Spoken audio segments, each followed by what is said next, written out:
Ils ont un pouvoir qu'aucun autre élu a. Ils sont indépendants, ils sont inébranlables. Pour être bloquiste, ça prend une maudite tête de cochon. T'as pas une opportunité aussi grande que quand t'es bloquiste.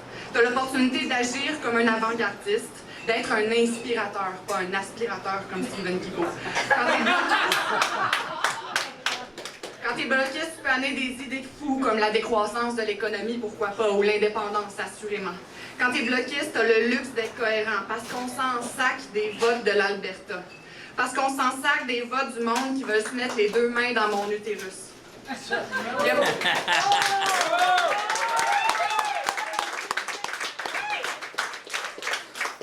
Claude, il n'est pas perdu pantoute. Il sait où est-ce qu'il s'en va, puis il est capable de rallier. Un artiste, un gars de gauche, un syndicaliste. Je pense qu'il y a tout pour allier les gens, autant du PQ, de Québec solidaire, mais pas juste ça, les citoyens qui ne savent plus quoi faire avec la politique. Je suis convaincue que Claude, il est capable de rameuter. Il s'en va tout casser, ça va être malade. Vive Claude-André Pauve-Rosemont. Merci.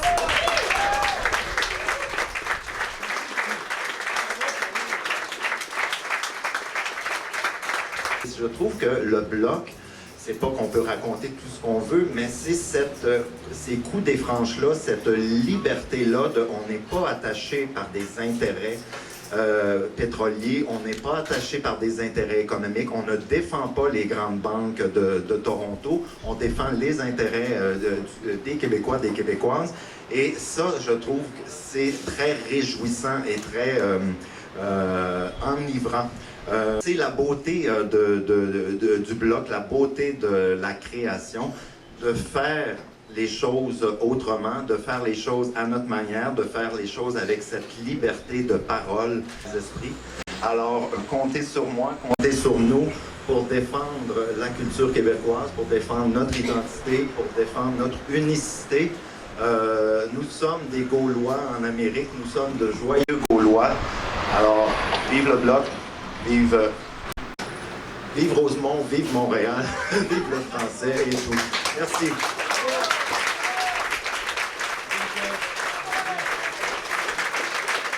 Donc, ce moment solennel, je remets ce moment solennel qui s'appelle la lecture de la déclaration officielle dans les mains de la fille de Claude André. Noah, s'il vous plaît.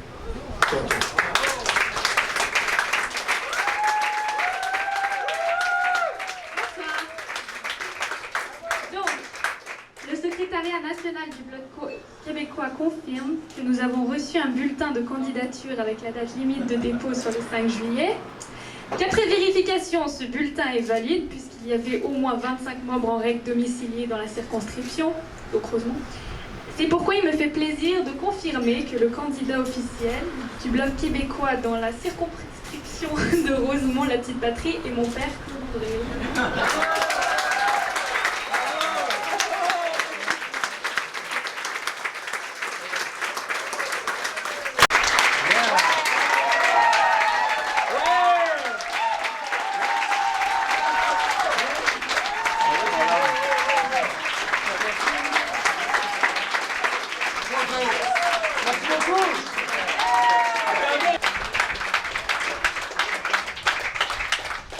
Et quand on regarde le programme festif de ce lancement de campagne pour Claude André dans Rosemont Petite Patrie, on ne peut pas faire autrement qu'être impressionné par la diversité et la qualité de ses appuis artistiques. D'ailleurs, notre premier artiste invité a collaboré avec Claude pour certaines de ses chansons dont il a écrit les paroles. C'est une chanteuse de jazz tellement hot qu'elle s'est méritée un prix Juno en 2012. Oui, oui, le prix musical des Anglos du Canada, et elle appuie le candidat bloquiste.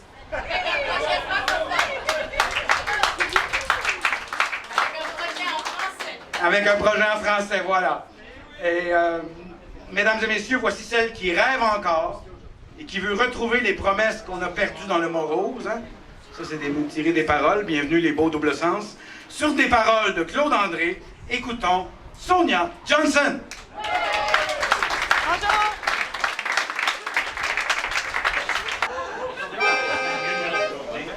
Un, deux, trois.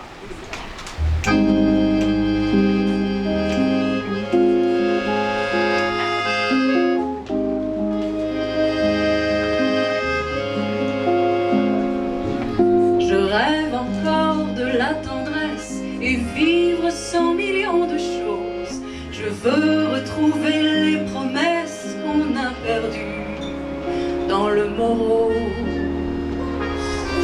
Je rêve du parfum des essences qui me ramèneront au passé, celui du temps, de l'innocence que le cynisme a remplacé.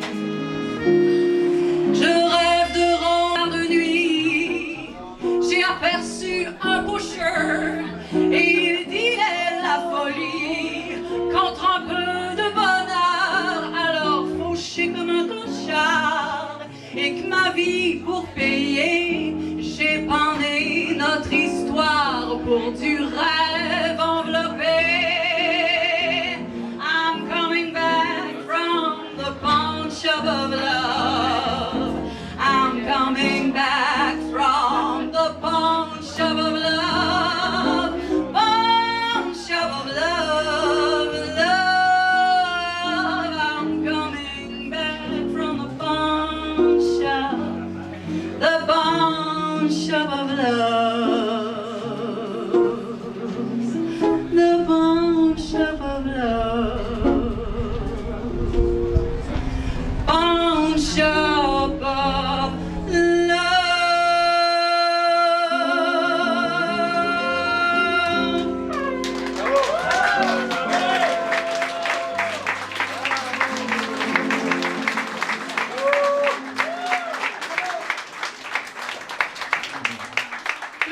Comme Sonia d'ailleurs l'a fait remarquer et que vous avez pu l'entendre, il y avait des mots en anglais dans cette dernière chanson de Pawn Shop of Love.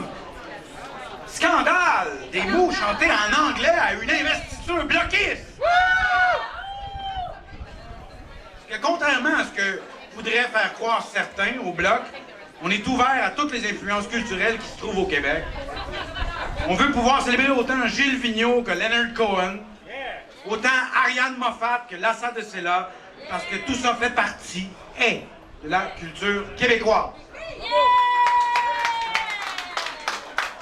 Mesdames et messieurs, et tout ce qui entre les deux, voici le clan Franqueur.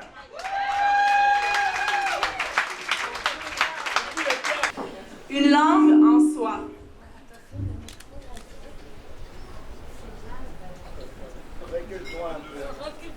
Des mots sans frontières et sans limites, des mots qui voguent, vagues à l'âme, à travers chimères et rêves de demain.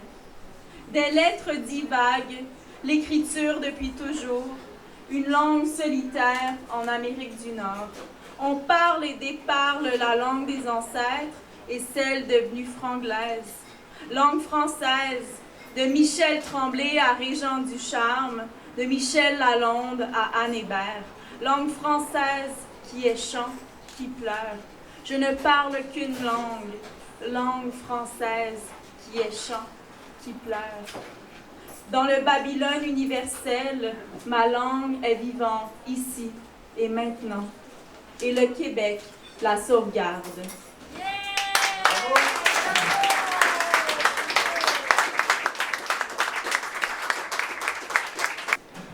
Ce n'est pas juste une continuation du Bloc, c'est une renaissance complète et totale d'une jeunesse, des jeunes gars, des jeunes filles qui se donnent corps et âme pour redonner à ce parti-là sa propre vérité et puis faire son travail, là, il doit être fait chez l'ennemi, entre guillemets. Il faut parler en métaphore, mais je pense que Claude André, pourquoi je suis ici aujourd'hui, puis il y en a un autre d'un autre côté, c'est mon ami Pierre Simon. Simon Pierre, j'inverse les noms. Il y en a qui m'appellent Julien, ça ne me dérange pas, surtout quand je dois de l'argent. Alors, il m'a demandé, Claude, de lire un poème qui parle de Montréal avec nostalgie, mais je vais essayer avant de me souvenir d'un poème. Mes camarades au long cours de ma jeunesse, si je fus le haut lieu de mon poème, maintenant je suis sur la place publique avec les miens, et mon poème a pris le mort obscur de nos combats. Longtemps je fus ce poète au visage conforme qui frissonnait dans les parallèles de ses pensées, qui s'étiolait en rage dans la soie des désespoirs, et son cœur raillait de haut la crue des injustices. J'essaie maintenant nos êtres en détresse dans le siècle. Je vois notre infériorité et j'ai mal en chacun de nous. Aujourd'hui, sur la place publique qui murmure, j'entends la bête tourner dans nos pas. J'entends surgir du grand inconscient résineux les tourbillons des abattis de nos colères. Oui, je sais nos êtres en détresse dans le siècle. Je vois notre infériorité, j'ai mal en chacun de nous. Toi, mon amour, tu es là, fier dans ces jours. Nous nous aimons d'une force égale à ce qui nous sépare. La rance odeur de métal et d'intérêt coulant. Tu sais que je peux revenir et rester près de toi. Car nous sommes en danger. Moi, toi, nous deux, face aux autres. Nous sommes en danger et nous allons gagner. Les poètes de ce temps montent la garde du monde, car le péril est dans nos poutres. La confusion est brûlante dans nos profondeurs et nos surfaces. Nos consciences sont éparpillées dans les débris de nos miroirs. Nos gestes, des simulacres de liberté. Je ne chante plus. Je pousse la pierre de mon corps. Et comme le faisait Miron,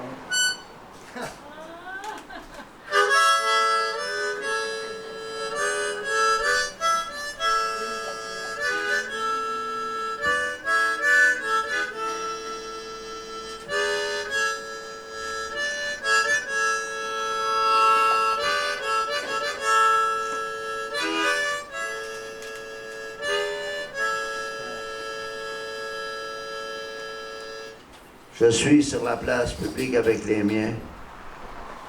La poésie n'a pas à rougir de moi. J'ai su qu'une espérance soulevait le monde jusqu'ici. Merci, Claude André, d'être là pour le soulever, le monde.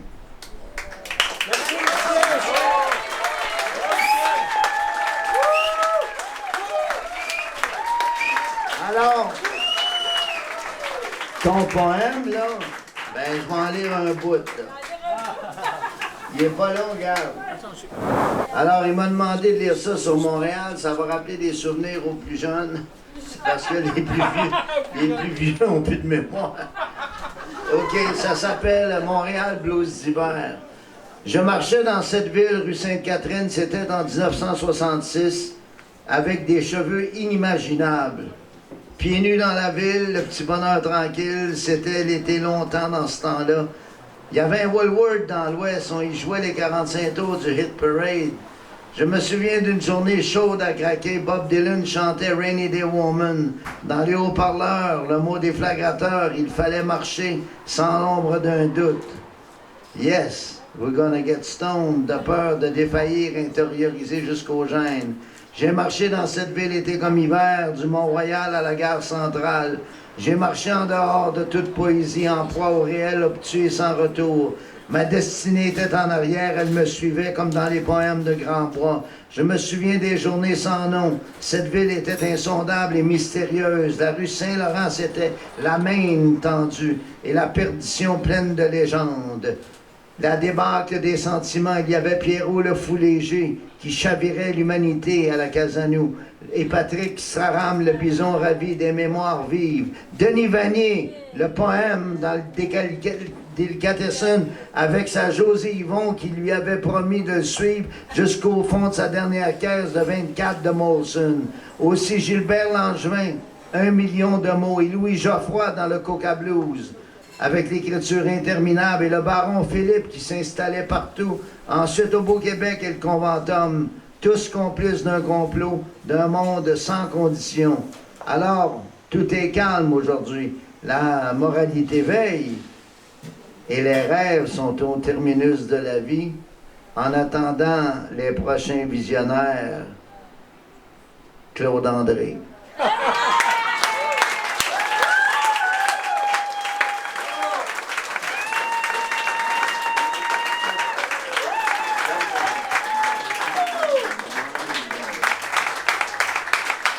En tout cas, ça sent très bon. Hier, du porte-à-porte, on était 3 gangs, on a fait 150 portes là, à 6, là, puis ça sent très bon. Il y a comme un feeling, le monde, ils ont le goût. Ils ont le goût, je pense, de prendre goût à la fierté, d'entendre parler de fierté, d'entendre parler de nous, d'entendre parler du Québec. Tu sais, on dirait qu'ils sont avides de ça, sont avides de sens au niveau électoral, puis je pense qu'il n'y a rien que le Bloc qui peut leur donner ça à la prochaine élection fédérale. Pierre, c'était mon grand ami. J'ai connu Pierre en 88. C'est la rencontre marquante de ma vie. Je ne sais pas ce que je ferais si je n'avais pas rencontré Pierre en 88 quand j'avais 25 ans, mais je ferais certainement autre chose. Mais c'est un homme qui m'a révélé à moi-même. C'est un être totalement engagé dans ce qu'il faisait, un artiste d'une intégrité exceptionnelle que j'ai jamais rencontré avant, nulle part. C'est un être humain d'une intégrité exceptionnelle. Puis en février 2003, j'avais organisé un spectacle le 15 février en l'honneur des Patriotes. Puis on avait fait ça au Club Soda. Là, j'avais invité toutes sortes de monde. Le colocasse était là. Éric Lapointe était venu d'ailleurs. Et François était là ce soir-là. Je viens de m'en rappeler. Oui, il était là. Il était là le 15 février 2003. Tu étais là, je pense, c'est François. Et j'avais demandé à Pierre de venir, mais Pierre, il s'en allait au Sénégal présenter le 15 février 1839, il ne pouvait pas être là. Fait qu'il il avait écrit un texte pour cette soirée-là, en l'honneur des Patriotes. Il était au Sénégal. C'est Jules Falardeau, son fils, qui avait lu le texte que je vais vous lire. Chers compatriotes, j'aurais bien aimé être avec vous ce soir pour saluer le 164e anniversaire de l'exécution de Chevalier Delormier et ses compagnons par les colonialistes britanniques. Mais on m'a invité au Sénégal pour présenter mon film 15 février 1839. Ce soir, à Dakar, je parlerai donc de Delormier et de ses rêves de liberté et d'indépendance avec des camarades africains. Chez nous, au Québec, en 2003, il paraît que c'est dépassé de rêver de liberté pour notre peuple. C'est du moins ce que tentent de nous faire croire nos ennemis et leurs petits collabos bilingues. Ils ne font que répéter leurs vieux disques usés, ces salopards nouveaux ou anciens. Ils disaient la même chose il y a 20 ans, il y a 40 ans, il y a 100 ans. Ils disaient la même chose au lendemain de la défaite de 1760. Dépasser la libération de notre pays. Allons-y voir. La liberté est une vieille chose, une très vieille chose, la plus vieille chose du monde. Et pourtant, une chose simple, si simple que même les animaux la défendent jusqu'à la mort. Pourtant, ces petits minables, à droite comme à gauche, voudraient nous convaincre aujourd'hui encore d'abandonner nos rêves de liberté, nous, les hommes et les femmes de ce pays. Et que nous offre-t-il en échange? Rien. Rien, sinon la normalisation, la servitude volontaire, le statut de minoritaire content, la soumission heureuse, l'agenouillement souriant. On nous propose ensemble de prendre notre trou comme dans le bon vieux temps. Faut cesser de rêver, paraît-il, et se contenter de jolis bons d'études, de médecine privatisée ou de HLM en Gibroc. D'autres trous de cul qui se prennent pour des progressistes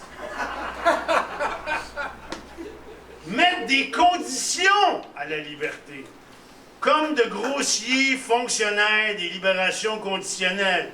La liberté, pour quoi faire? Disent-ils. Ils pensent comme des screws. Et un screw de gauche ou un screw de droite, ça reste un screw, tabarnak!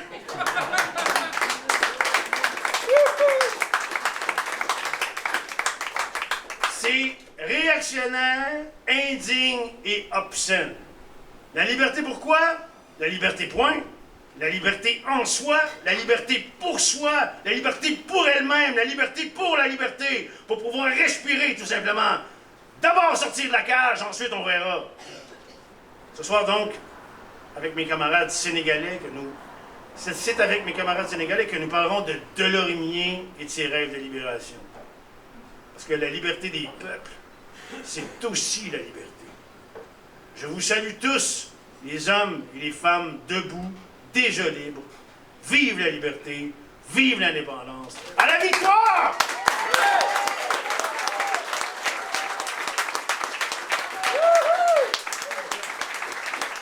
Quand j'ai su que Paul Darèche, ici présent, en train de plugger son stock, serait de la soirée d'investiture pour Claude André, j'ai trouvé ça vraiment trippant. D'abord parce que j'adore sa voix incomparable. Je sais pas s'il se fait des saunas dans des fumoirs à poissons, là, mais il y a du caractère là-dedans. Mais aussi parce que sa présence démontre à quel point Claude est un candidat rassembleur. Tu peux pas avoir plus urbain montréalais que Lucien Francoeur, puis tu peux pas avoir plus country gaspésien que Paul Darèche.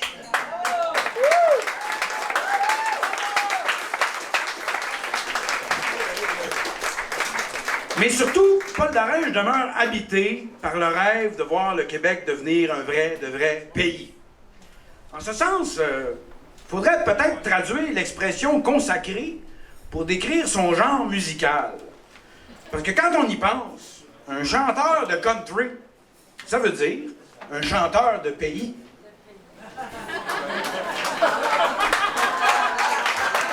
Va t'en regarder, celle-là? C'est bonne, hein? Alors, il est tout jeune d'un nouvel album qu'il vient de lancer, Ma maison favorite.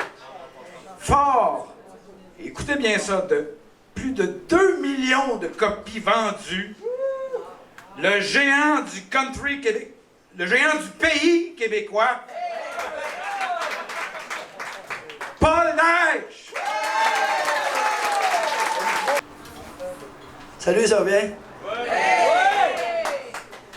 Merci. Moi, je suis là pour vous faire quelques chansons, pour vous ennuyer un peu. Je suis un ami de Claude. Claude, c'est mon chum. Je suis là. C'est pour ça que je suis là.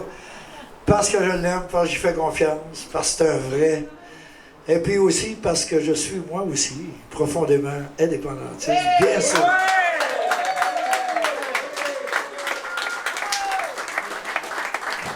Check, check.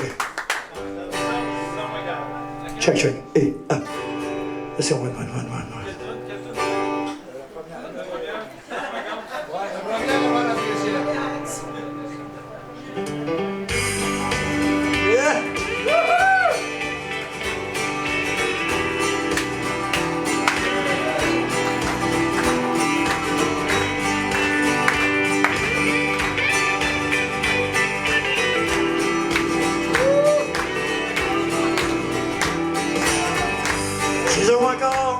S'en va. Ça fait 32 ans qu'il fait ça. Il va t'amener de se faire mourir. Il n'y a même plus l'espoir de s'en sortir. Chauffer un taxi, c'est pas une vie. Chauffer un truck, c'est pas une loc. Une chance que sa femme qui comprend. L'artiste qui tient caché en dedans.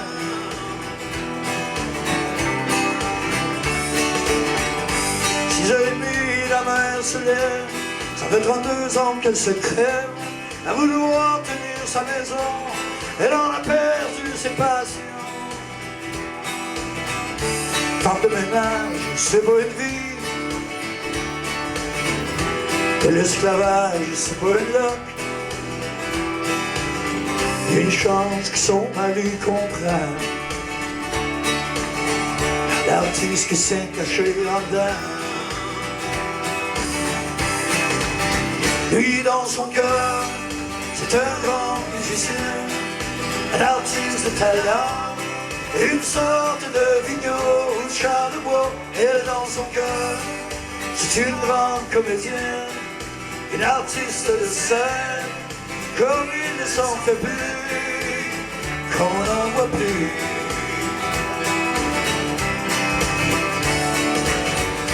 Six heures et demie, la mer soupire.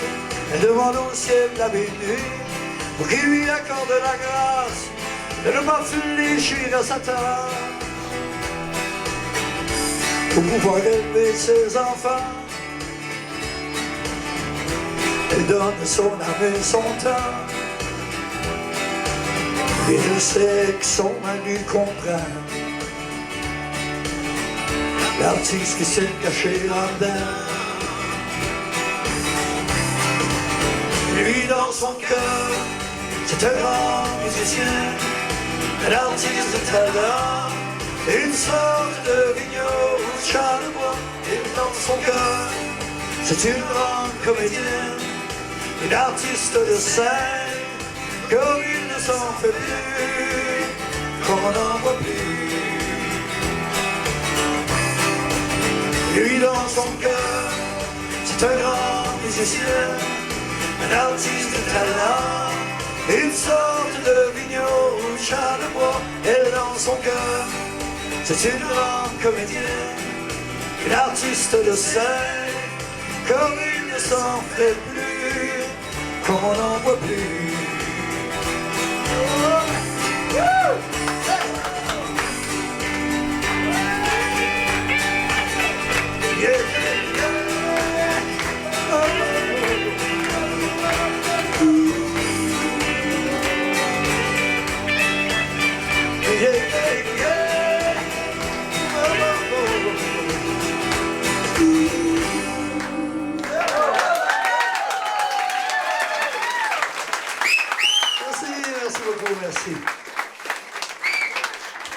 Merci encore comme notre deuxième chanson. Ben, je vais vous faire la plus belle chanson que moi je pense que j'ai écrite. Je l'ai écrite pour ma mère.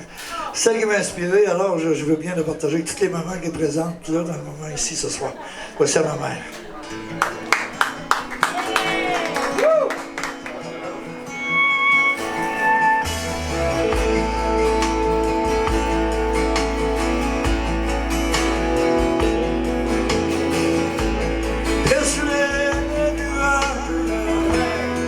D'ici jusqu'au large, au grand soleil, tu m'émerveilles.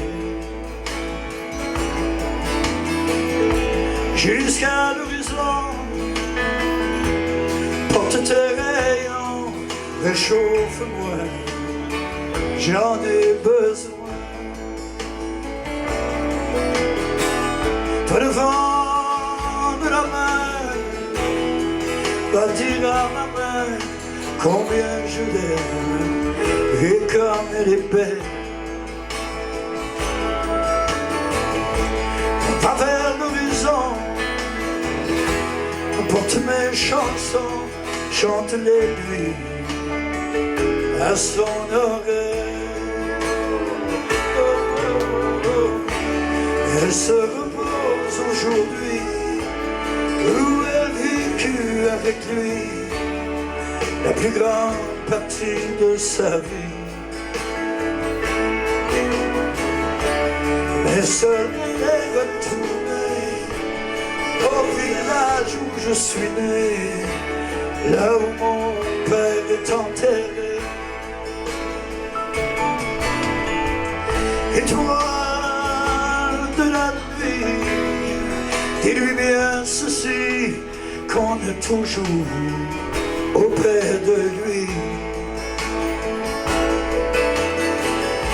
mais qu'il est dans nos cœurs comme une lueur qui brillera toute la vie. Elle se repose aujourd'hui où elle vécut avec lui la plus grande partie de sa vie. Mais seule elle est retournée au village où je suis né, là où mon père est enterré, là où mon père est enterré, oh, oh, oh, là où mon père est enterré.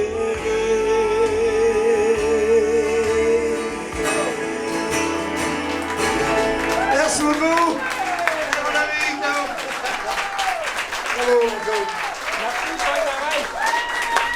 Merci beaucoup. Quelle belle présentation. Je sais pas qui a eu la folle idée de me mettre après Paul Darèche, mais on va faire comme si de rien n'était. Comme personne n'a aucune idée qui je suis, je vous invite pendant ma performance à aller sur Facebook, taper Rod le Stud, faire un petit j'aime sur ma page, ça va m'aider. Comme ça, vous allez apprendre à me connaître un peu plus. Je vais vous présenter une chanson qui s'appelle Pourquoi, tirée de mon dernier album.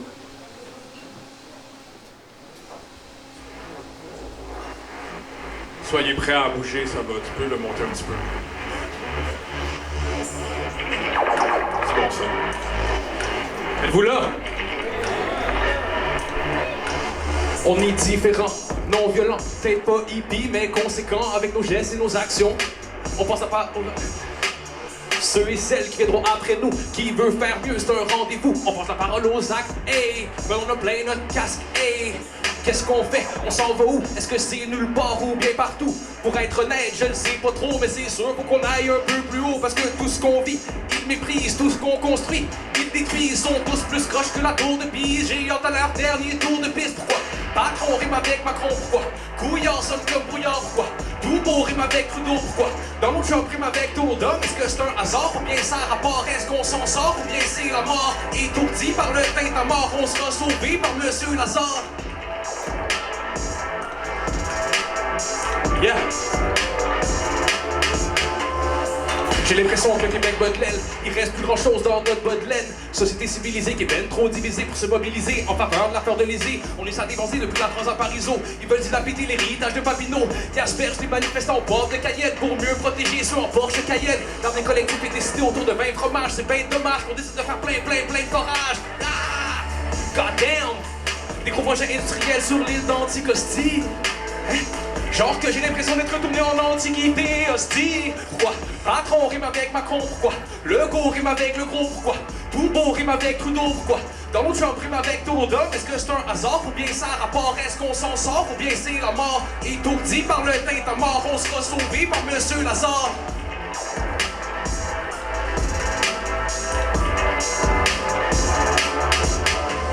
Indépendant d'esprit, indépendant de fortune, indépendant de pays, indépendant de calcul. La seule solution, c'est l'éducation. Il est temps qu'on éduque la nation à 50% analphabète. Même pas capable d'impliquer les mots avec des alphabets. Faut mettre les enfants au cœur du système. Puis arrêter de les traiter comme la clientèle. Pourquoi?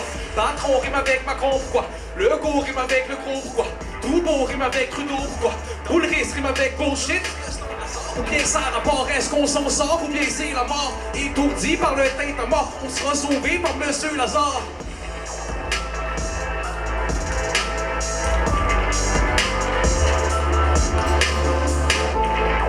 C'était la chanson Pourquoi de Rod le Stud, tirée de mon dernier album, Tous les chemins mènent à Rod.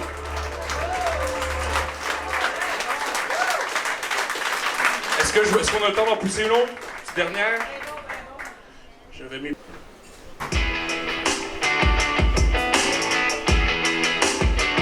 N'hésitez pas à clapper des mains, à vous faire bouger les hanches, les fesses, c'est le fun, c'est beau, il fait chaud, c'est l'été. Y'a beaucoup trop de pannes, non j'suis noble à STM. J'descends du stock qui était là avec les M.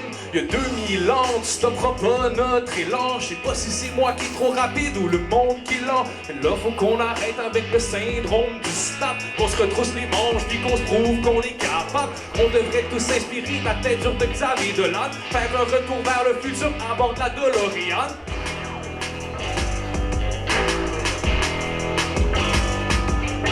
J't'ai écœuré de faire belle province, j'ai hâte de manger dans notre beau pays. Quand est-ce qu'on va se prendre en main ma tête? On est fiché dans le donc ma pompe. Encore une fois, je défonce des portes. Encore une fois, je te démontre mes forces. Sans repère, on se déracine. Dis-moi donc, c'est quoi ta cible? On est rendu habitué de se faire rentrer dans un peuple fatigué à force de se battre tout le temps. Moi je gueule, je me souviens comme un mantra. Ouais, mais on a oublié notre histoire, parle-moi-en pas. On s'en triste de tout, y'a plus personne qui ose. En 2 juin, on pourrait faire quelque chose. Un citoyen du monde qui vient de nulle part. C'est un amphibien dans l'eau qui cherche son nénuphar.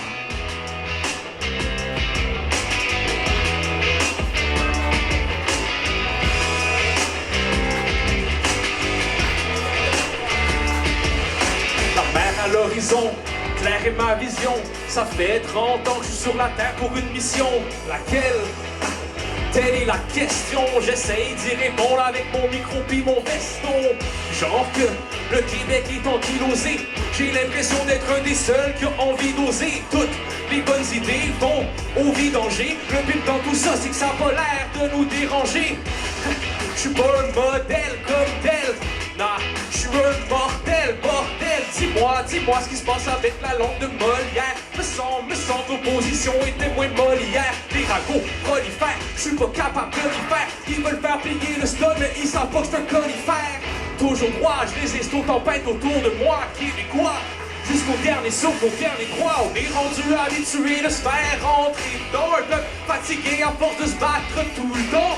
Moi je gueule, je me souviens comme un mantra. Ouais mais on a oublié notre histoire, parle-moi-en pas.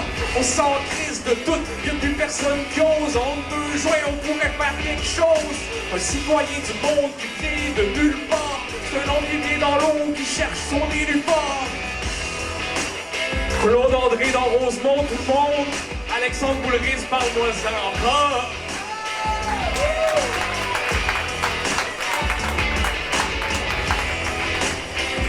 Merci beaucoup tout le monde.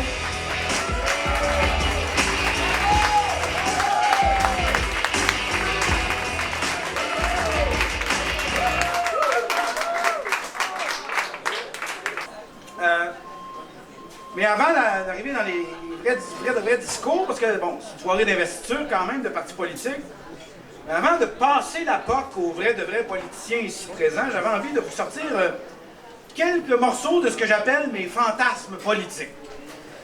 Comme j'ai dit avant, je suis habité par des voix, surtout des voix de souverainistes d'ailleurs, il faut croire que ça me parle plus. Il m'arrive de fantasmer, les entendre dire des choses qu'ils n'ont pas dites, mais que j'aurais aimé les entendre dire. Je vais donner un petit exemple, par exemple, de Jacques Parizeau, en 95.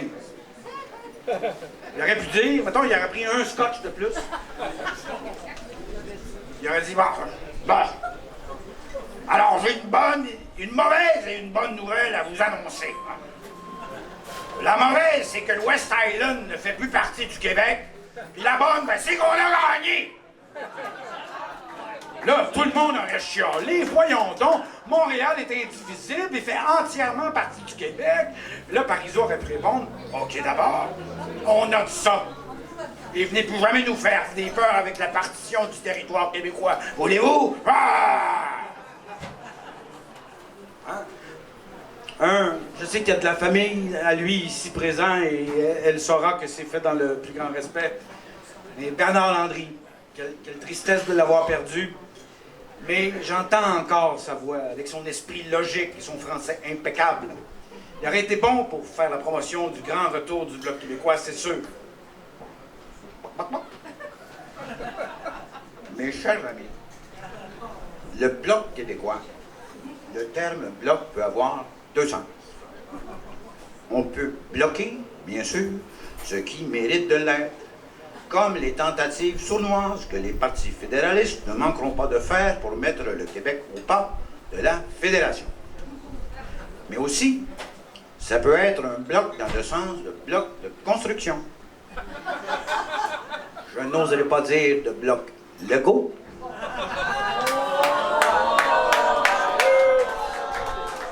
Mais ça peut être le premier bloc dans la construction de notre pays, le Québec.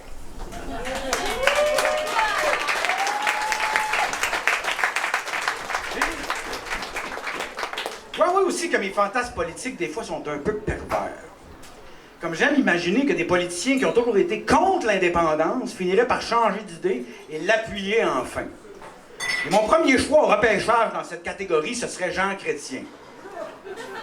Tu sais, mettons qu'il serait de notre part, parce qu'il a le don de décomplexifier quand il parle. Ça pourrait être utile, ça. Mais, que voulez-vous? J'ai vu une annonce du fédéral là, qui disait que le monde a besoin de plus de Canada. Ben, faisons l'indépendance du Canada français d'abord. Là. Ça va en faire un de plus, mais on pourrait l'appeler Québec, ça va juste être moins fourrant pour le monde. Voilà. Puis quand on s'est peinturé dans le coin, on a juste à marcher dans la peinture. C'est le genre d'affaire, même. Hein? Bien sûr, il m'arrive de fantasmer la voix de René Lévesque. Tu sais, il y a des républicains aux États-Unis qui se demandent tout le temps « What would Jesus say? » Ben moi, je me demande tout le temps « What would René say? » Moi, je vais m'aider un petit peu. Je l'allumerai pas.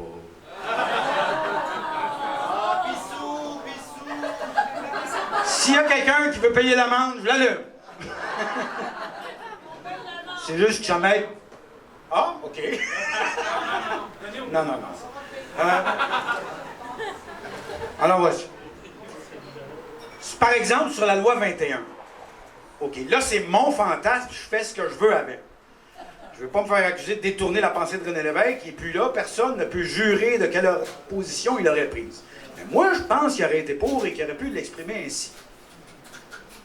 Mes chers amis, quand on a choisi au Québec de s'appeler Québécois au lieu de Canadien-Français, c'est un choix existentiel profond.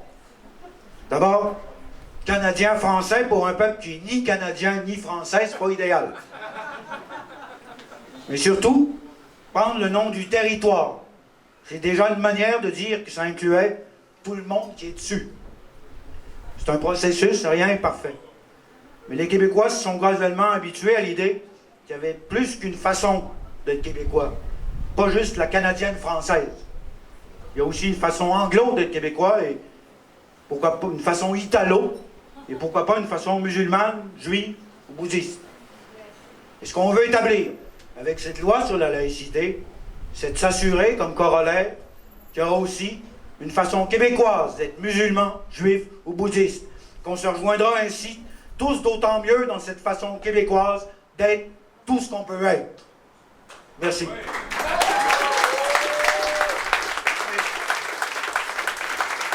Et j'aurais aimé ça entendre ça. Mais, trêve de nostalgie, on en a un bon nouveau chef au bloc, là.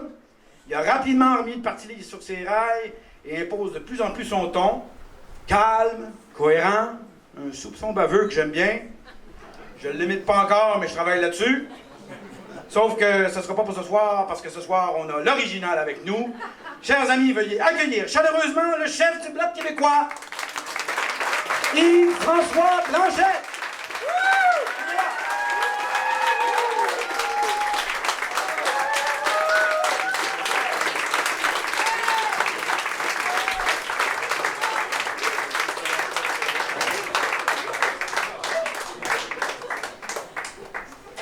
La barre est haute. Elle est haute pour plusieurs raisons. La première, je ne sais pas ce qui va arriver le 21 octobre. Ni dans l'ensemble du Québec, ni ici. Je sais que tout se peut. Et quoi qu'il advienne le 21 octobre, j'aurai une pensée pour cette soirée-ci. Parce que Claude André aura été le premier à me replonger dans l'univers des artistes. Bravo!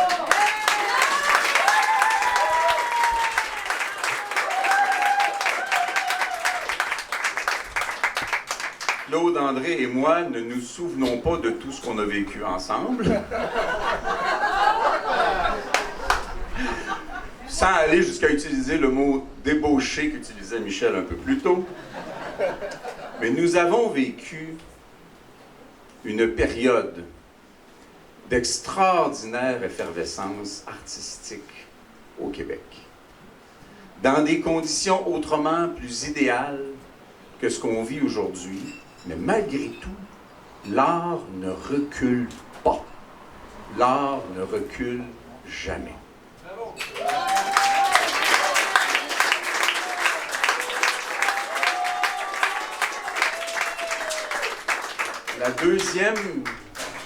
La deuxième raison est une impossibilité que je vais partager avec ceux parmi vous qui êtes des candidats.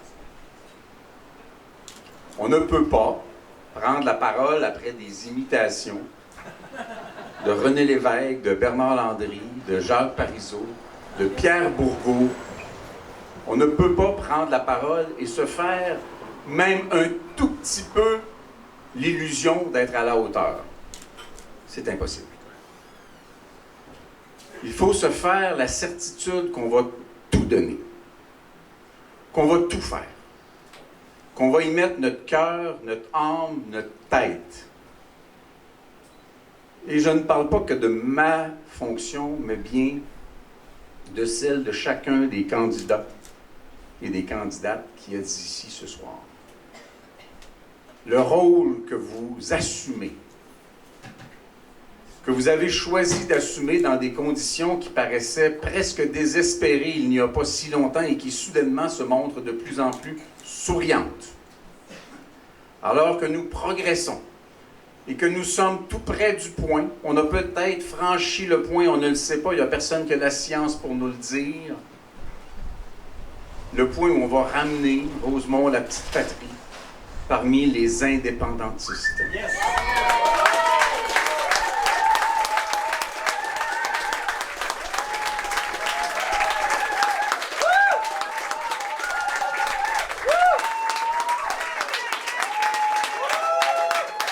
Et parce que nous sommes les seuls à le faire, ben parlons-en d'indépendance.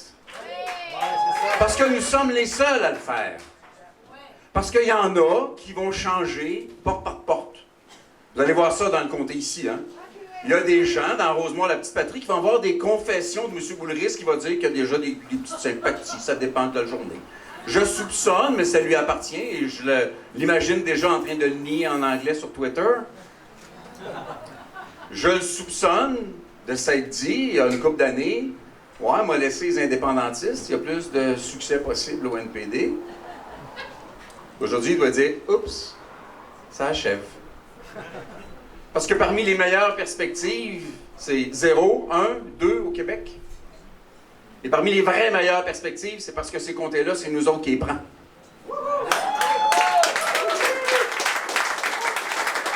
Parlons-en d'indépendance parce qu'on est les seuls à le faire et que d'autres l'ont fait. Moi, j'ai eu la chance de travailler pour M. Parizeau. J'ai eu la chance d'organiser des discours pour Pierre Bourgault. Et ce sont des souvenirs impérissables et des inspirations impérissables. Alors, parlons toujours et partout d'indépendance. Parlons d'écologie parce que nous sommes aussi les seuls à parler d'environnement. Nous sommes le seul parti qui dit non au pétrole des sables bitumineux. Les Verts ne disent pas non au pétrole des sables bitumineux. Et parce que c'est pas gentil de dire quelque chose contre les Verts, ben posez-leur la question, ils vous le diront eux-mêmes. Il y a une condition, c'est qu'ils s'entendent entre eux autres. Au Bloc québécois, nous sommes contre.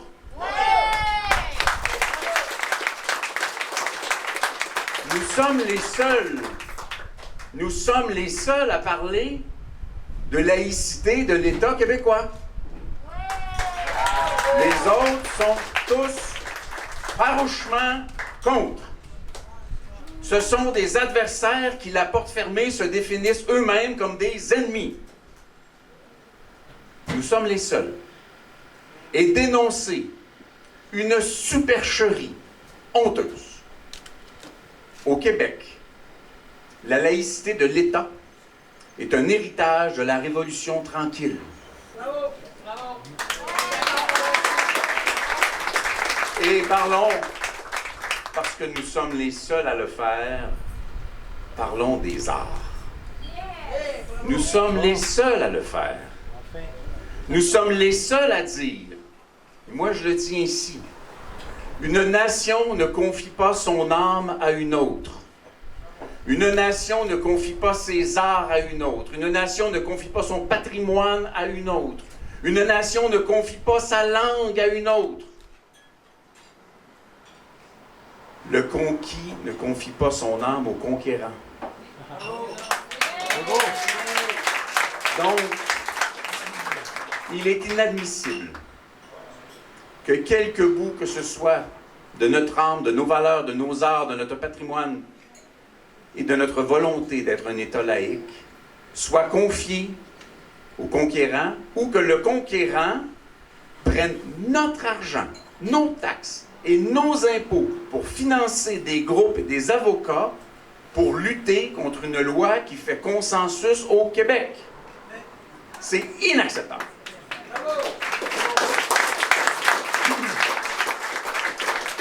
Parlons des arts parce que nous sommes les seuls à dire la même chose dans toutes les langues, avec le principal avantage qu'on le dit dans une seule. J'ai pas trop peur du débat en anglais. Je dirais même que j'ai hâte. Parce que nous avons la chance de représenter une nation cohérente, une nation consensuelle, qui n'a pas à essayer de concilier les intérêts irréconciliables du pétrole de l'Ouest et de l'hydroélectricité québécoise. À cet égard-là, prenons un petit moment pour dénoncer une autre supercherie. Le fameux corridor de Stephen Harper, quoique la confusion est possible. On pourrait même dire Andrew Scheer, mais c'est pas le vrai chef des conservateurs, c'est Jason Kenney, le vrai chef des conservateurs, c'est bien connu. Ouais. Le fameux corridor. Dieu du ciel. Le corridor a pour seul objet de faire transiter du pétrole de l'Ouest canadien vers la côte atlantique pour l'exportation, parce que le Québec, non seulement est pleinement approvisionné en pétrole léger de l'Ouest canadien et américain, mais le Québec est même, il faut que ça achève ça aussi, un exportateur net de pétrole raffiné. Le seul but de ça, c'est d'exporter du pétrole de l'Ouest. Et là, on dit, oui, mais l'électricité. D'abord, Doug Ford ne veut rien savoir de l'électricité du Québec. Pourquoi? Parce qu'il a la totalité des subventions canadiennes pour l'industrie nucléaire, dont il est le seul bénéficiaire. Alors, nous subventionnons l'électricité ontarienne, puis elle ne calcule pas dans la péréquation. Le but est de désenclaver Muskrat Falls, un énorme barrage hydroélectrique appartenant à une société que Terre-Neuve a créée pour concurrencer Hydro-Québec, avec des garanties financières du gouvernement canadien, qui se trouve bien pogné à coups de milliards de dollars avec cet éléphant blanc. Et le corridor servirait notamment à créer une concurrence supplémentaire à travers un bout de territoire québécois exproprié du Québec au bénéfice des projets énergétiques canadiens. Faut le dire. Faut le dire. Mais on ne fera pas que dénoncer. Je pense que le mouvement souverainiste des dernières années, peut-être des dernières décennies, s'est trop défini par la seule dénonciation. La colère, la vindicte et les incantations. Jacques Parizeau proposait un projet. René Lévesque proposait un projet. Pierre Bourgault décrivait un projet. Pierre Falardeau aussi. Nous devons proposer, nous devons sourire, nous devons chanter ce projet de pays-là. Nous devons avoir l'air heureux par anticipation de vivre dans ce pays-là. C'est ça notre job. Ce pays-là, il profite d'un certain nombre de choses. D'un réseau d'une 50aine de centres de recherche dans nos cégeps, connectés directement sur une structure de PME, l'un et l'autre faisant l'envie de leurs équivalents canadiens tant c'est bien développé au Québec. Le Québec profite d'expertise extraordinaire en ingénierie. Le Québec profite d'une source d'énergie propre. Le Québec profite d'une diversité de ressources naturelles à faire pâlir l'Ouest canadien. Le Québec est capable de développer un modèle de création de richesse compatible avec les enjeux environnementaux de la planète. Le Québec est capable d'exporter pour davantage de technologies propres dont toute la planète a besoin que le Canada n'est capable d'exporter de pétrole. Mais le Québec ne le fait pas parce que l'argent du Québec sert à acheter des oléoducs dans l'Ouest canadien. À un moment donné, il faudra en avoir hors le pompon et le dire. Le dire à vos voisins. Vous êtes convaincus, vous autres ici, mais vous n'êtes pas assez nombreux. Il faut le dire à d'autres. Et il ne faut pas que se fier sur les médias. Il faut le dire à d'autres. Il faut aussi dire que notre révolution, elle est toujours aussi paisible. C'est de dire à l'autre, assis-toi de l'autre côté de la table, je vais m'asseoir de ce côté ici. S'il y a des affaires qu'on peut faire ensemble, on va en décider librement, toi et moi. S'il y a des affaires qu'on ne veut pas faire ensemble, on va les faire distinctement. Nous allons nous parler comme deux peuples, deux nations, deux États indépendants et souverains, entre égaux et d'égal à égal. Nous allons faire des traités comme les pays font des traités.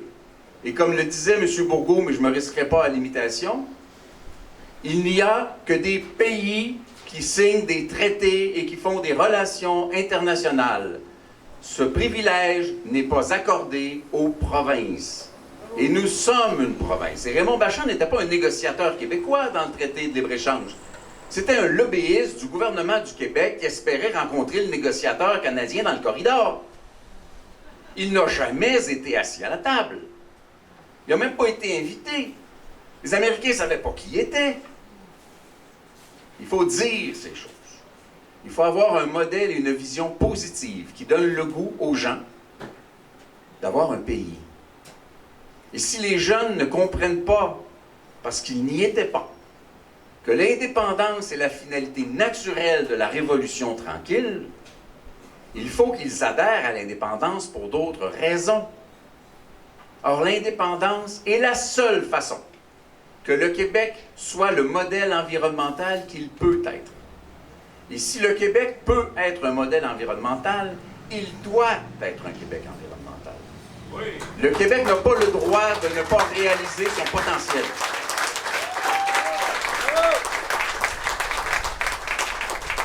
Si les provinces canadiennes acceptent d'être des États vassalisés par le Canada, le Québec doit le refuser. Et si d'ailleurs, nos nouveaux meilleurs amis, premiers ministres de la Saskatchewan et de l'Alberta, qui expriment fort librement tout le mépris qu'ils ont pour nous, si eux disent « Oui, mais la Constitution nous donne le droit de ci, de ci, de ça », c'est merveilleux, c'est ta Constitution, nous, on n'a jamais adhéré. Et peut-être que le Québec est plus proche de faire sa propre Constitution que de signer la leur.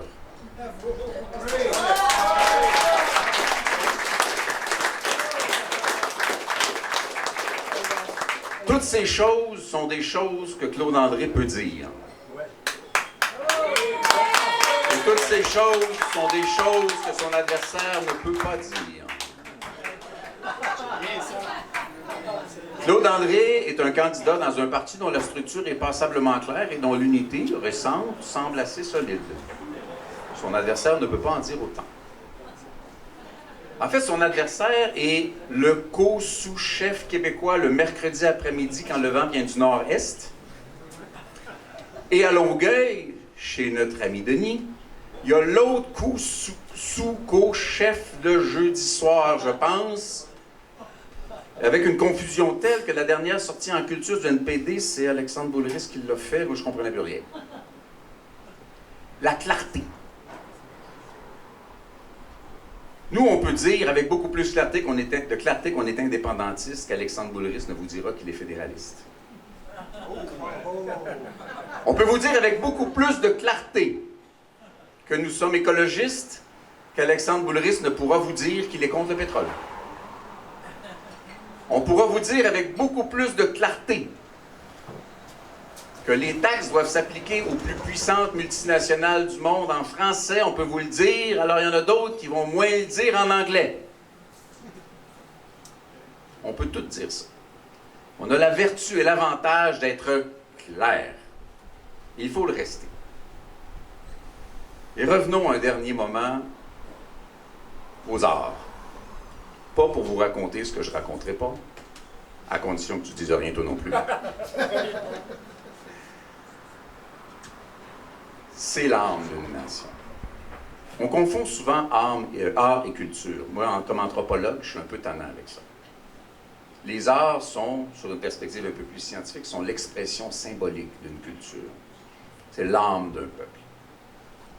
J'ai dans ce monde-là des souvenirs impérissables. Des moments d'une intensité incroyable. La découverte d'un nouvel artiste. Entendre des années plus tard des chansons qui nous ont bercés quand on était plus jeune ou sur lesquelles on a pris la première ou la 8e bière. Rêver comme ça nous a appris à rêver. C'est fondamental. Et je pense que tous les problèmes de l'industrie culturelle ne sont pas tant que ça un problème pour les arts, parce que quand les gens m'approchaient encore, ils le font encore, j'aimerais ça chanter, peux-tu m'aider, peux-tu me donner des conseils? Ma première question, c'est, as-tu besoin de chanter? Parce que l'artiste n'est pas celui qui dit, je veux en vivre, il est celui qui dit, j'ai absolument besoin que ça sorte. Et ce sont les plus beaux artistes. Et j'en ai vu ici ce soir. Et j'ai la chance. J'ai la chance avec un Michel Duchesne qui est aussi talentueux qu'attachant. Avec un Denis Trudel qui est spectaculaire dans ses moindres mots. Et avec un Claude André qui a toujours voulu l'affirmer, puis qui a toujours un petit peu hésité. Mais c'est un artiste. Et c'est un bel artiste. C'est un artiste qui a été regardé un peu bizarre par d'autres artistes parce que quand on regardait le journal, on se disait « le tabarnak ». Mais ça ne lui enlevait pas son talent. Et il l'exprime de bien des façons et vous allez en bénéficier ici dans Rosemont.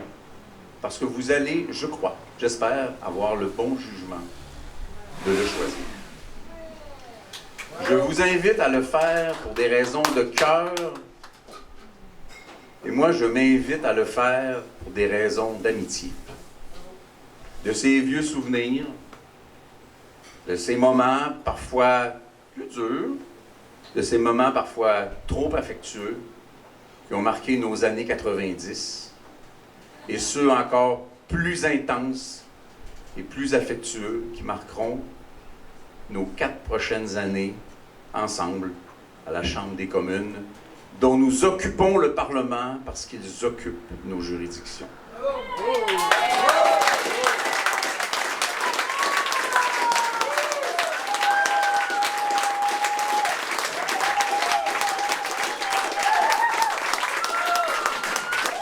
Pour le bien du Québec et pour notre indépendance, je vous invite à les lire et je l'invite à prendre la parole, Claude André.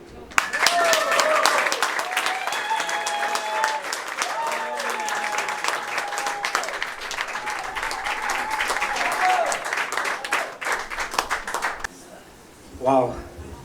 Quelle soirée! Je suis évidemment pas monarchiste, mais d'avoir le nouveau prince du bloc, le roi du country, le pape de l'underground et la reine du jazz dans la même soirée. Wow!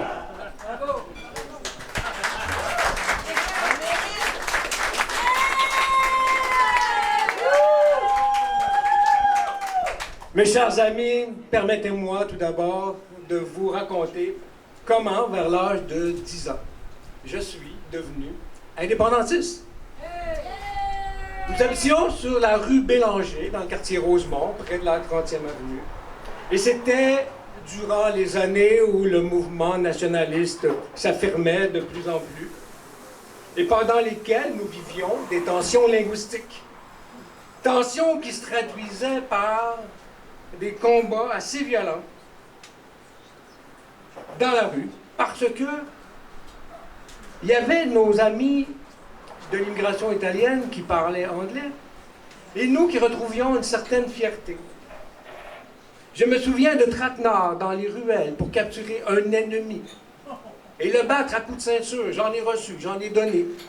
Je me souviens des slingshots pour faire mon franc-cœur qu'on fabriquait avec des planches de bois puis en plantant des élastiques de nos sous-vêtements. Après, on mettait un caillou puis on appuyait comme ça. C'était pas l'Irlande du Nord, évidemment, mais il y avait un climat de violence.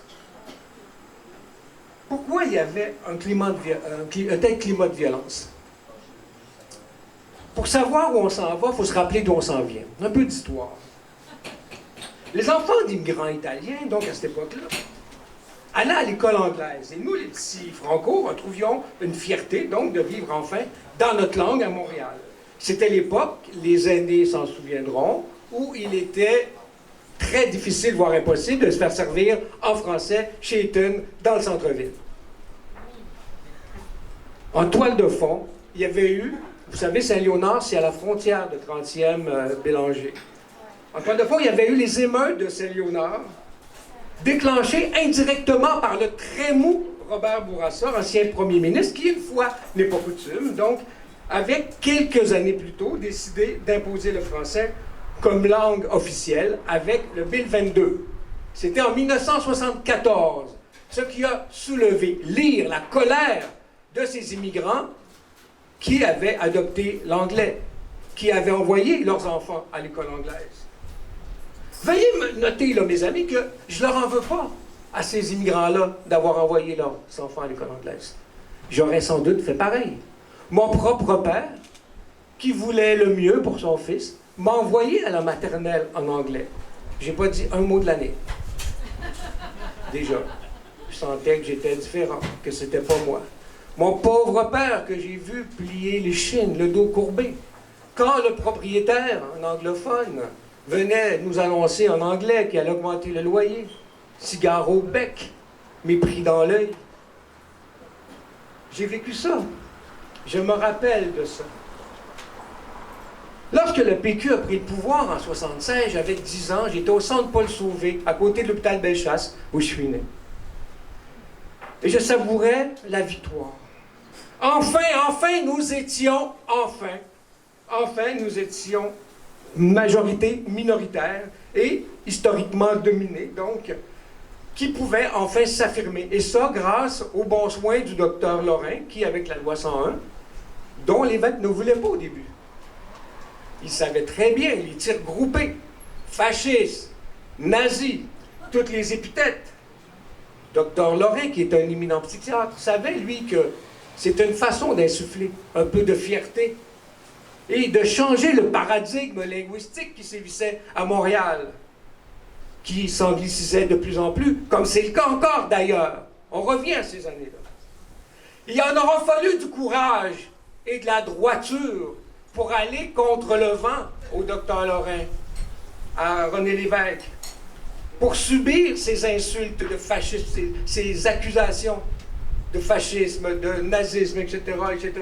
Mais quelques années plus tard, oh, magie, la paix linguistique est revenue, le calme est revenu. Et même les chroniqueurs anglophones, qui étaient les plus virulents à l'endroit de la loi 101, du moins les plus honnêtes, en conviennent que c'était une bonne chose, finalement. Et ça a duré pendant des années. À cette époque, moi, je vais au hockey dans la paroisse Saint-Jean-Vianney. Et il y avait des Italiens dans mon équipe. Et vous savez quoi? On s'entendait à merveille.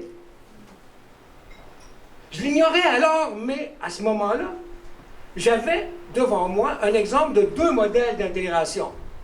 Celui du père Trudeau qui encourageait les replis communautaires et les concurrences quasi tribales, puis un autre qui nous permettait de nous rassembler vers un destin commun, une cause commune, une victoire commune, soudée par un socle qui était le français. Vous aurez compris la métaphore. D'ailleurs, je parle des Italiens, on a tendance à l'oublier car ils font partie de notre identité collective depuis tellement longtemps. Mais des grandes figures de notre mouvement indépendantiste sont issues de l'immigration italienne. Je pense à Serge Fiori, qui a contribué de façon magistrale à écrire notre trame sonore collective.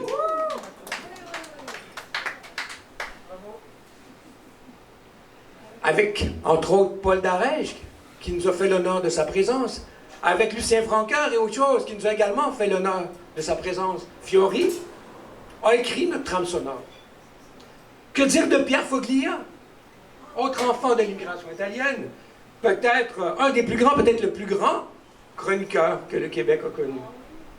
Que dire de Giuseppe Pimbarinoni, immigrant italien, fondateur des vélos du même nom, connus internationalement, ces vélos qui tiennent sur un petit doigt et avec lequel j'ai eu le bonheur de pédaler dans le cadre d'une série documentaire. Que dire de Pierre Curzi, qui aurait pu devenir chef du Parti québécois? On les oublie. Pourquoi? Parce qu'ils font partie. Ils sont nous. Je parle évidemment des Québécois d'origine italienne, parce que c'est avec eux que j'ai grandi. Mais que dire aujourd'hui du génial Boucard Diouf, du nécessaire Dany Laferrière, qui a joint les rangs de l'Académie française grâce à ses livres magnifiant son pays d'adoption. Le Québec est sa terre de naissance, Haïti. D'ailleurs, ce même Dany Laferrière ne disait-il pas un jour: c'est impossible, je cite, c'est impossible pour un Haïtien de ne pas comprendre une chose aussi naturelle que l'indépendance d'un pays. Haïti ne possède rien, sauf l'indépendance. Le Québec a tout, sauf l'indépendance.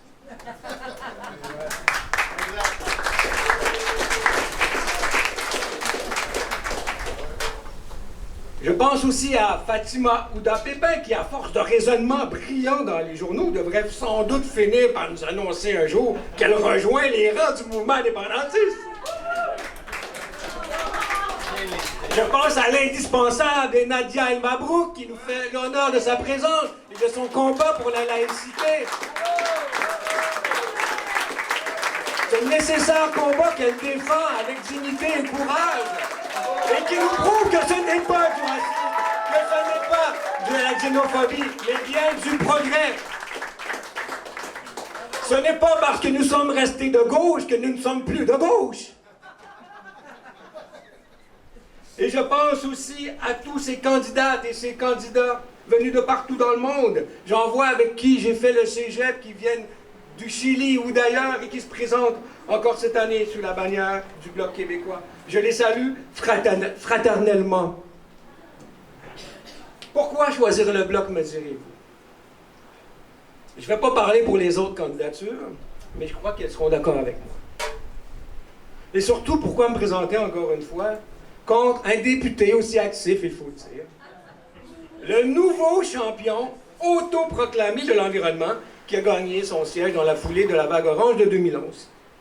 D'ailleurs, je lui répondais récemment, aujourd'hui, sur Twitter, alors qu'il s'attaquait à Stephen Guilbeault, qui, bien qu'environnementaliste de carrière, se joint à un parti qui a nationalisé un pipeline pour 4,6 milliards de dollars de notre argent, sans parler des coûts d'installation, pour un total qui va nous mener à autour de 13 milliards de dollars.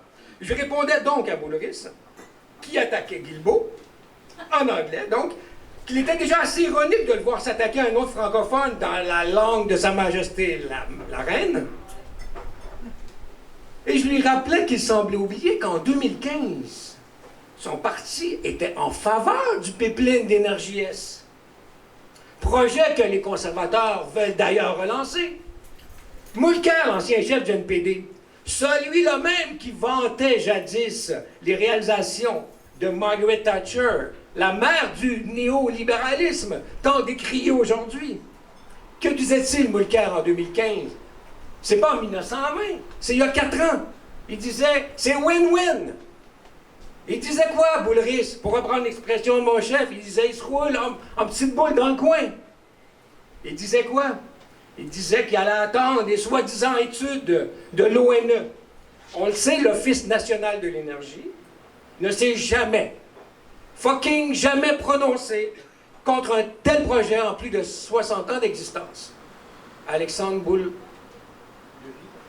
Je comprends aujourd'hui le sous-chef du NPD de paniquer devant la montée des Verts. Évidemment. Ça grue dans son électorat. Les Verts qui eux-mêmes sont tiraillés, comme on le rappelait plus tôt, au sujet de l'exploitation des sables bitumineux.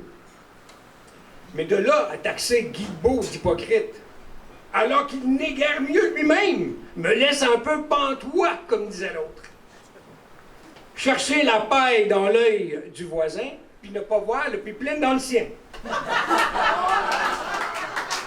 Ils me font rire, ces résistants de la 12e heure.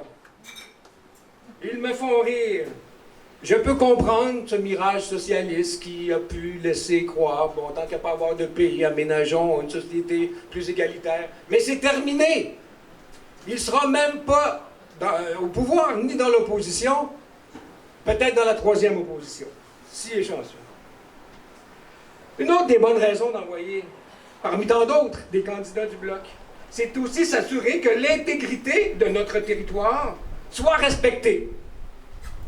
Je reprends un peu les mots de mon chef, mais il faut marteler ce message. On a vu récemment le premier ministre de l'Alberta, donc Jason Kenney, le vrai chef conservateur, affirmer qu'Ottawa, ça prend du culot tout le tour de la tête, affirmer qu'Ottawa peut imposer en vertu de cette Constitution que nous n'avons jamais signée, que Ottawa peut nous imposer un pipeline au nom de l'intérêt national. Qu'est-ce qu'on dit à ça? Ça prend un bloc fort pour s'opposer à cela. Il ne faut pas compter sur les députés fédéralistes d'Ottawa pour nous défendre. Eux qui votent en fonction de la ligne de parti qui elle-même est dictée par l'oligarchie qui se trouve à Bay Street et qui est dictée entre le poids des votes des autres provinces qui sera toujours supérieur au nôtre. Nous sommes une minorité, c'est un calcul évident. On va toujours nous donner des pinottes, des mirages. Il ne faut pas compter sur eux. On le voit par exemple sur la question de la laïcité. Bien qu'approuvé par 70% de la population québécoise, tous les chefs fédéraux, et même les sous-chefs, donc, sont contre la loi 21. Ainsi, 87% des Québécois à Ottawa, ainsi 87% des députés québécois à Ottawa sont contre, soit 68 sur 78, qui est pour les 10 députés du Bloc québécois. C'est quand même incroyable. Je ne vais pas ici faire l'inventaire de toutes les fois où les Québécois des partis fédéralistes ont voté contre nos intérêts. Ça serait long. Mais comme dit François, que je remercie d'ailleurs de sa présence et de sa chaleureuse présentation, le Québec n'a jamais été aussi respecté que lorsque le Bloc était fort à Ottawa.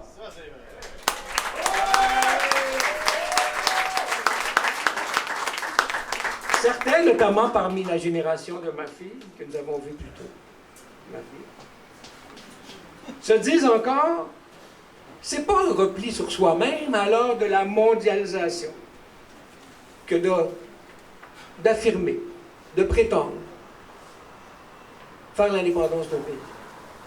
Je pourrais vous parler des nombreux pays qui ont acquis leur indépendance au cours des 20 dernières années. Je pourrais vous parler de ces nations qui luttent, qui aspirent à le faire. Je vais revenir simplement sur deux grandes figures de notre histoire collective. Je pense au grand sociologue Fernand Dumont et à Pierre Bourgault. Pour le premier, je cite, « Il faut partir de soi-même pour accéder à l'universel. C'est en se reconnaissant soi-même comme nation, comme collectivité historique, que l'on peut mieux accueillir l'autre. » Je cite en substance. Donc, tu ne peux pas être citoyen du monde si tu n'as pas toi-même une citoyenneté, une appartenance. C'est des trucs de cocktail, ça, mais dans les faits, en sociologie, ça ne fonctionne pas. Bourgault, lui, disait, la formule est claire, simple et concise. Le Canada, c'est trop petit pour nous autres. Ce qu'il nous faut, c'est le monde.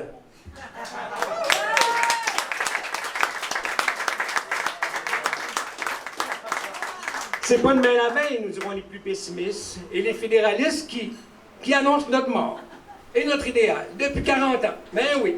Je me souviens pourtant, en 95, on avait peur. Au début de la campagne, on s'envoie direct dans le mur, comme Gilles Villeneuve.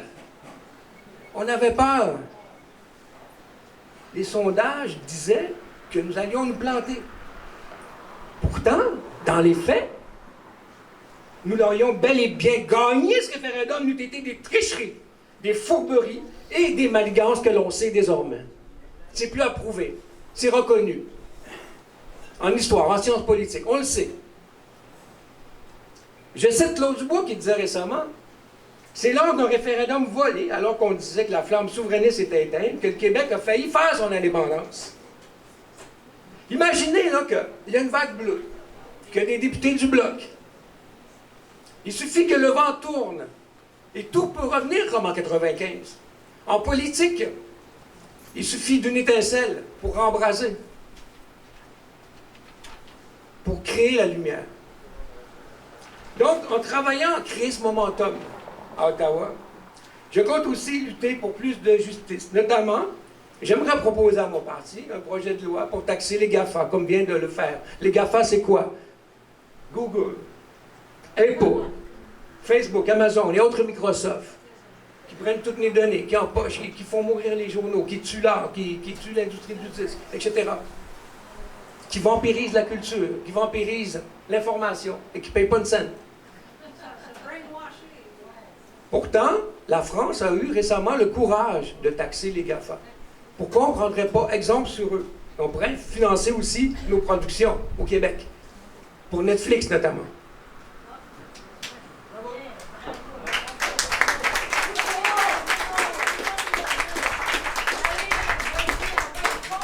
Je veux travailler à protéger les citoyens et les citoyennes de Rosemont, Petite Patrie, contre la gentrification et contre les expulsions de logements. Je n'entrerai pas dans les détails ici, mais c'est un dossier qui m'est cher. Je veux évidemment qu'on encadre des Airbnb. Il n'est pas question qu'on devienne une ville où il n'y a plus de résidents, il n'y a plus d'âmes, mais que des touristes de passage. Je veux qu'on règle la question des passages à niveau. Vous savez ce que le CP, le Canadian Pacific, ce train qui passe, qui sépare nos comtés de Laurier-Sainte-Marie, de Rosemont et d'autres, que le Canadian Pacific, là, les Oranges, ils ont fait des demandes, on leur a même pas répondu. Cette espèce de néo-impérialisme, colonialisme, pour moi, c'est une cicatrice dans le visage de notre comté. Qu'il n'y ait pas de passage à niveau qui nous permettrait, au lieu de le faire légalement, comme le font des milliers de personnes, comme, qui sait, peut-être même votre candidat. Allez savoir. Donc, pourquoi est-ce illégal de traverser alors qu'on pourrait construire des passages à niveau qui permettraient aux piétons de traverser d'un côté puis de l'autre? Le CP n'écoute même pas. Ça, si c'est pas du mépris, je me demande ce que c'est. On est habitué au mépris de leur part. Et je veux évidemment faire mon porte-à-porte et recueillir donc la substantifique moelle de toutes les revendications que feront les citoyens pour m'en faire le porte-parole à Ottawa. Donc, je ne pourrais pas terminer cette soirée sans remercier les gens qui ont permis à ce que ce soit possible et qu'on soit là aujourd'hui si nombreux. Je me souviens quand je suis arrivé au bloc ici dans Rosemont en 2015, il n'y avait plus personne, il n'y avait plus de militants. Alors, avec les années, on a rebâti ça. Puis là, de voir ici, ça fait vraiment chaud au cœur de tous vous voir. Donc, je remercie la présidente de l'exécutif de Rosemont, Petite Patrie, Mme Jennifer Jeté.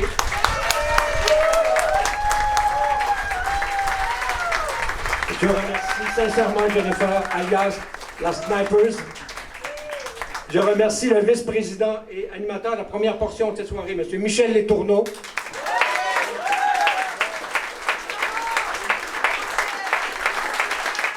Je remercie, elle n'est pas pu être là ce soir, mais elle a travaillé fort, la représentante du rapport avec les citoyens, Mme Lucie Lavallée.